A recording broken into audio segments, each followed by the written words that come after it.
చేస్తున్నానండి. ఇది మా చెట్టుని ముగ్గిపోయి కింద పడింది. ఒకే ఒక కాయ ఇది మగ్గిందండి.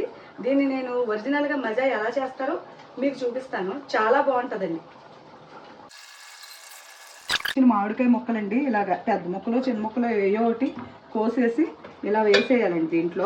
దీంట్లో ఇలా వేసేసుకోవాలి. కాకపోతే మళ్ళీ వేసుకోవచ్చు. కొంచెం పంచదార వేసాను నేనేం కొలతలు చెప్పట్లేదండి, ఎందుకంటే ఎవరు ఇష్టం వచ్చినట్టు వాళ్ళు.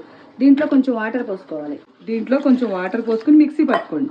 తీసుకున్నానండి. ఇది చాలా పెద్ద గిన్నె అయిపోయింది. దీన్ని మళ్ళీ వేరే గిన్నెలోకి మార్చుకున్నాను.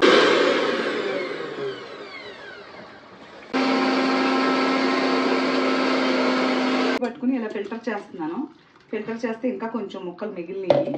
ఆ మిగిలిన ముక్కల్ని మళ్ళీ చిన్న గిన్నె, అంటే ఇది లోడ్ ఎక్కువైపోతుంది కదా, ఈ చిన్న గిన్నె అనమాట. ఇది మనం మసాలా పొడి అవి చేసుకుంటాం చిన్న గిన్నె.